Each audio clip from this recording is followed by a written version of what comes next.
Dinamika imamat sebagai altar Kristus mengintegrasikan tritugas Kristus dalam pelayanan umat. Dinamika imamat sebagai altar Kristus menekankan peran penting imam dalam mewakili Kristus di kehidupan umat beriman. Dalam konteks ini, imamat tidak hanya dilihat sebagai jabatan formal, tetapi juga sebagai panggilan untuk berpartisipasi dalam misi Kristus yang diwakili dalam tritugasnya, yakni pengajaran, pengudusan, dan pelayanan. Melalui integrasi ketiga aspek ini, seorang imam diharapkan dapat menjalankan fungsinya secara holistik, memperkuat hubungan antara Tuhan dengan umatnya, serta menggerakkan hidup beriman yang aktif dan partisipatif. Tugas imam, yakni dengan mengambil bagian dari tugas Kristus, akan berjalan dengan baik, perlukan partisipasi umat Allah. Ini terutama agar para imam mampu bekerja secara maksimal. Demikian halnya dengan umat, agar membantu para imam dalam pelayanannya dengan cara berpartisipasi aktif dalam kehidupan iman sehari-hari. Altar Kristus. Altar Kristus berasal dari bahasa Latin yang berarti Kristus yang lain. Dalam konteks imamat Katolik, istilah ini merujuk pada peran khas yang diemban oleh seorang imam dalam gereja.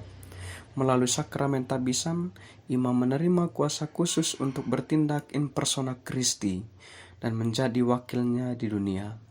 Signifikansi dari altar Kristus terletak pada pemahaman bahwa imam melalui tabisan secara khusus diutus oleh Kristus untuk meneruskan karya keselamatannya di dunia. Mereka berfungsi sebagai perantara yang digunakan oleh Tuhan untuk menyampaikan rahmat-Nya kepada umat manusia. Peran ini tidak hanya bersifat simbolis, melainkan juga substansial, karena imam memiliki kuasa untuk menguduskan roti dan anggur menjadi tubuh dan darah Kristus, serta untuk mengampuni dosa dalam sakramen tobat. Konsep altar Kristus memiliki implikasi signifikan dalam pemahaman tentang imamat. Pertama, konsep ini menekankan bahwa imamat bukanlah jabatan duniawi, melainkan panggilan ilahi. Imam bukanlah pemimpin yang dipilih oleh manusia, tetapi utusan Kristus yang ditugaskan untuk melayani gereja. Kedua, imamat bukanlah kekuasaan pribadi, melainkan pelayanan bagi umat. Ketiga, imamat adalah tugas suci, bukan pekerjaan biasa. Imam dipanggil untuk menjalani kehidupan kudus dan menyampaikan rahmat Allah kepada umatnya. Perbandingan antara identitas Kristus dan identitas imam dalam pelayanan. Identitas Kristus dan identitas imam dalam pelayanan memiliki kesamaan mendasar, yaitu keduanya dipanggil untuk melayani dan membawa rahmat Allah kepada manusia. Kristus sebagai imam agung memberikan teladan sempurna tentang pelayanan yang penuh kasih, pengorbanan, dan pengabdian. Ia datang ke dunia untuk menyelamatkan umat manusia dari dosa dan membawa mereka kembali kepada Bapa. Imam melalui sakramen tabisan menerima kuasa khusus untuk bertindak in persona Christi dan menjadi perwakilannya di dunia. Mereka menjadi alat yang digunakan Tuhan untuk melanjutkan karya keselamatannya. Perbedaan utama terletak pada sifat pelayanan mereka. Kristus sebagai Allah yang menjadi manusia memiliki kuasa ilahi untuk menyelamatkan umat manusia. Ia dapat mengampuni dosa, menyembuhkan penyakit, dan bahkan membangkitkan orang mati. Imam sebagai manusia biasa tidak memiliki kuasa ilahi seperti Kristus. Mereka hanya dapat menjalankan kuasa yang diberikan kepada mereka melalui sakramen tabisan. Mereka dapat menguduskan roti dan anggur menjadi tubuh dan darah Kristus dalam Ekaristi, serta mengampuni dosa dalam sakramen tobat. Namun, mereka tetap bergantung pada rahmat Allah untuk melakukan hal itu. Tritugas Kristus, imam, nabi, dan raja. Pertama, imam. Sebagai imam, Yesus Kristus memainkan peran sebagai pengantara antara Allah dan umat manusia. Ia menjadi korban yang sempurna untuk menebus dosa-dosa umat manusia dan memulihkan hubungan antara Allah dan manusia.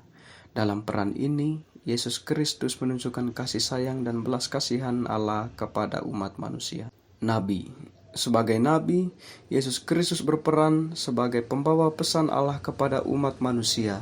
Ia membawakan pesan tentang kasih sayang dan keadilan Allah, serta bersinggungan dengan umat manusia untuk berkompromi dan mengikuti jalan Allah. Dalam peran ini, Yesus Kristus menunjukkan kekuasaan dan otoritas Allah atas umat manusia. Raja. Sebagai raja, Yesus Kristus memainkan peran sebagai penguasa atas umat manusia. Ia memerintah umat manusia dengan kasih sayang dan keadilan, serta membimbing umat manusia untuk mengikuti jalan Allah. Dalam peran ini, Yesus Kristus menunjukkan kekuasaan dan otoritas Allah atas umat manusia. Integrasi Tritugas dalam pelayanan umat. Imam memiliki peran yang sangat penting dalam gereja, di mana mereka mengintegrasikan fungsi sebagai imam, nabi, dan raja dalam pelayanan sehari-hari. Pertama, dalam kapasitasnya sebagai imam, seorang imam menguduskan umat melalui sakramen-sakramen, terutama Ekaristi. Dalam perayaan Ekaristi, imam menguduskan roti dan anggur menjadi tubuh dan darah Kristus yang merupakan inti dari iman Katolik. Melalui tindakan ini, imam tidak hanya melaksanakan ritual liturgis, tetapi juga mempersembahkan diri dan umat kepada Allah, sehingga menciptakan hubungan yang lebih dekat dengan Tuhan dan umatnya. Kedua, sebagai nabi, imam berfungsi sebagai penyampai firman Allah kepada umat. Dalam khotbah dan pengajaran, imam mengomunikasikan ajaran Kristus dan menegaskan nilai-nilai moral yang harus dipegang oleh umat. Melalui pengajaran yang jelas dan relevan, imam membantu umat untuk memahami dan menerapkan ajaran Injil dalam kehidupan sehari-hari. Ketiga, dalam perannya sebagai raja, imam memimpin umat dalam berbagai aspek kehidupan gerejawi dan sosial. Imam tidak hanya bertindak sebagai pemimpin dalam liturgi, tetapi juga sebagai penggerak dalam kegiatan sosial dan pelayanan kepada masyarakat. Mereka mengorganisir program-program yang bertujuan untuk membantu yang kurang beruntung, seperti kegiatan amal, pendidikan, dan kesehatan. Tantangan yang dihadapi dalam mengintegrasikan tritugas imam. Mengintegrasikan tritugas Kristus sebagai imam, nabi, dan raja dalam pelayanan sehari-hari menghadapi berbagai tantangan yang cukup kompleks. Pertama, tantangan internal yang dihadapi oleh para imam seringkali berkaitan dengan kurangnya pemahaman dan pelatihan yang memadai mengenai ketiga fungsi ini. Banyak imam yang mungkin terfokus pada aspek liturgis dan sakramental, tetapi kurang dalam pengembangan keterampilan komunikasi dan pengajaran yang diperlukan untuk menjalankan peran sebagai nabi. Kedua, tantangan eksternal juga berperan penting dalam mengintegrasikan tritugas ini. Dalam konteks masyarakat yang semakin sekuler dan pluralis, imam seringkali dihadapkan pada tantangan untuk mempertahankan relevansi ajaran Kristus di tengah berbagai pandangan dan nilai yang berbeda. Umat mungkin mengalami kebingungan atau ketidakpastian dalam menerapkan ajaran iman dalam kehidupan sehari-hari, terutama ketika nilai-nilai tersebut bertentangan dengan norma sosial yang berlaku. Ketiga, tantangan dalam sumber daya dan dukungan komunitas. Tantangan dalam mengintegrasikan tritugas Kristus juga mencakup kebutuhan untuk membangun kesadaran dan partisipasi umat. Agar tritugas ini dapat terintegrasi dengan baik, umat perlu dilibatkan secara aktif dalam berbagai aspek pelayanan. Peran komunitas dalam mendukung pelayanan iman. Sebagai nabi, umat dapat menunjukkan perhatian dan antusiasme saat mendengarkan homili imam dengan memperhatikan isi pesan dan merenungkan makna firman Tuhan dalam kehidupan sehari-hari. Sebagai imam aktif dalam perayaan Ekaristi, umat dapat menunjukkan rasa syukur dengan berpartisipasi aktif dalam misa, berdoa bersama imam, dan menerima komuni kudus. Sebagai raja, umat dapat aktif dalam kegiatan sosial kemanusiaan dan keadilan, seperti membantu orang miskin, menolong korban bencana, atau mengkampanyekan nilai-nilai perdamaian dan keadilan.